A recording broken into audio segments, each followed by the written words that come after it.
علماء کے پیروی کا طریقہ، اہل حدیثوں میں ہم سارے علماء کرام کو مانتے ہیں جو صحیح و منہج کے ہر زمانے اور دور کے بڑے بڑے جو علماء گزرے ہیں ہم سب کو مانتے ہیں. فَاسْأَلُوا أَهْلَ الذِّكْرِ إِن كُنتُمْ لَا تَعْلَمُونَ، پوچھو ان والوں سے اگر تمہیں نہیں پتا.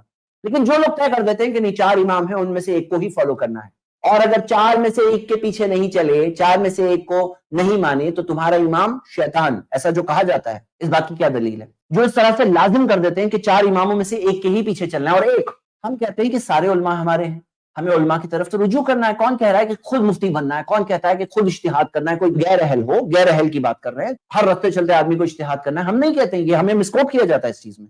یہاں پہ صحیح بات کیا ہے کہ ہم علماء کی طرف رجوع کرنا سکھاتے ہیں، لیکن علماء بھی تو آخر میں انسان ہے نا، ان سے بھول ہو سکتی ہے کہ نہیں ہو سکتی؟ اگر کہیں بھول ہو کسی ایک عالم سے تو کیا کوئی دوسرا عالم جو نبی صلی اللہ علیہ وسلم کا فرمان بتا رہا ہے، اس کے پاس قرآن و حدیث ہے، اس کے پاس دلیل ہے، اس کے پاس پروف ہے، لیکن لوگ کہتے ہیں کہ نہیں ہم تو ان کے ماننے والے ہیں، تو پھر وہ عالم چاہے کتنے بھی پروف ان کے پاس ہو نہیں لیں گے ان کی بات کو. ہم کہتے ہیں نہیں یہ طریقہ صحیح نہیں. یہ تو ایسا ہوا کہ قرآن و سنت تک لے جائیں گے علماء کرام، لیکن کسی بھی عالم کی بات کو قرآن و حدیث کے اوپر نہیں رکھنا ہے.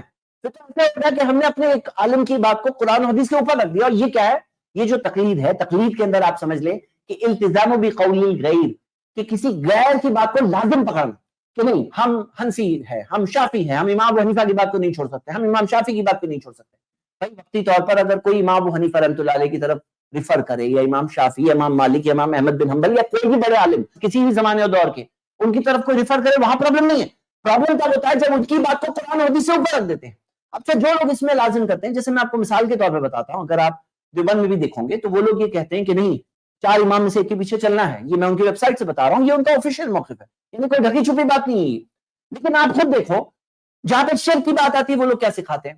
کیا تب کہا جاتا ہے کہ عام آدمی نہیں سمجھ سکتا، تم عام آدمی ہو تم شرک نہیں سمجھ سکتے، شرک کرتے رہو، ایسا کہا جاتا ہے؟ جب وہ عام آدمی کوئی دوسرے مذہب میں ہو تو کیا اسے یہ کہا جائے گا کہ تم کوئی دوسرے مذہب پہ چلو، تم تو عام آدمی ہو، تمہیں کچھ سمجھ میں نہیں آئے گا، ایسا کہا جائے گا کیا؟ نہیں. اسے کہا جائے گا تحقیق کرو، سچ پر آؤ، حق پر آؤ. جو عام آدمی اگر مسلمان ہو وہاں شرک کر رہا ہے، درگاہ پر جا رہا ہے، سجدہ کر رہا ہے، چڑھاوے چڑھا رہا ہے، تو اسے کیا کہیں گے؟ تم عام آدمی ہو، تمہیں کچھ سمجھ میں نہیں آتا. نہیں، اس کو کہیں گے تحقیق کرو. اگر وہ عام آدمی بدعت کر رہا ہے، جلوس میں جا رہا ہے، عید میلاد میں جا رہا ہے، نیاز فاتح کر رہا ہے، تو اسے کیا کہیں گے؟ کہیں گے کہ نہیں نہیں تحقیق کرو، یہ بدعت ہے، یہ چیز ثابت نہیں ہے، یہ چیز چھوڑو، سنت کی پیروی کرو. یہی کہا جاتا ہے نا. لیکن کتنی عجیب بات ہے کہ جب دین کی ساری اور دوسرے مسائل جو عبادات کے مسائل آتے ہیں، نماز دن میں 5 بار پڑھ رہے ہیں ہم، جو عبادت کے سارے مسائل ہیں، اس کے اندر ہم کہتے ہیں تم عام آدمی، تمہیں کچھ سمجھ میں نہیں ہے. یہ کیا بات ہے؟ یہ تو ڈبل سٹینڈرڈ ہو گیا نا. وہ عام آدمی کو تحقیق کرنے دو، دلائل کی روشنی میں جو ثابت بات ہے وہ لے سکتا ہے. اس کے اندر یہ کہہ دینا شخصی طور پر پابند کر دینا چاہیے، اور لازم پکڑتے ہیں لوگ کہ ہم تو حنفی ہیں، ہم تو شافی ہیں، ہم تو مالکی ہیں، ہم تو حنبلی ہیں. یہ بات سمجھنے کی بات ہے.